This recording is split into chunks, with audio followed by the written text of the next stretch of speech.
Let us be united world over as never before to turn the tide against HIV and AIDS in this world.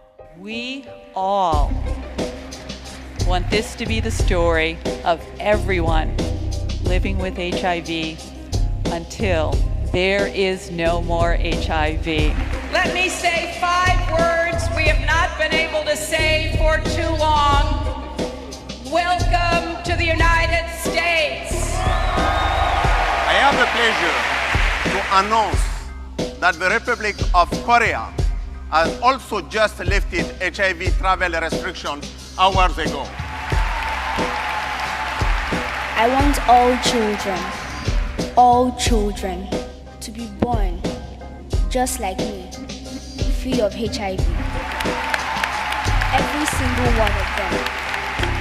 Ask yourself again, why are we still debating basic sex education?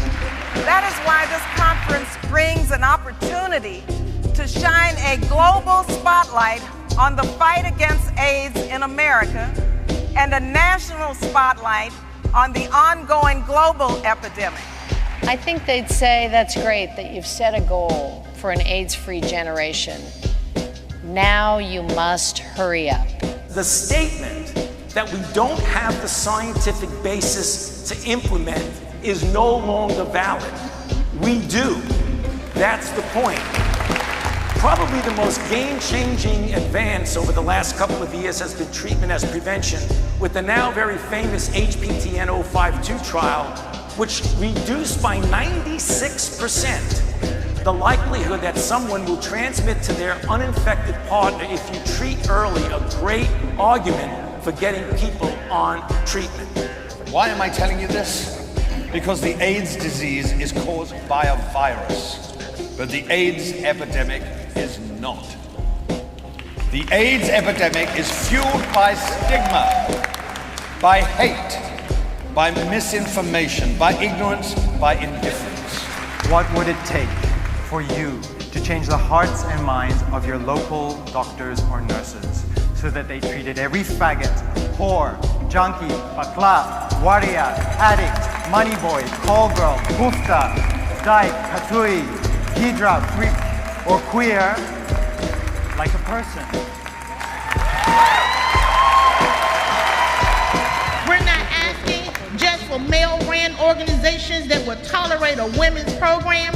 We want women to have the tools to follow the research for us, by us, with us. How many sex workers does your agency employ? How many have been on your board? If the answer's none, you need to change it. And as we all know, empowered girls and women lead to empowered families, communities, and entire nations. HIV actually started amongst MSM. The first reports were amongst MSM. Let us stop making these populations invisible. They have to be visible. We have to know our epidemic and then go ahead and tackle the epidemic. We have the tools. We have had a terrific start, have a long way to go, but our knowledge in that start will inform where and what and how we finish. Some of us dare to fight because of it. And some of us dare to love in spite of it. Because it is in the caring and the fighting and the loving that we live forever. This is our time. This is our deciding moment. Together, we are greater than AIDS.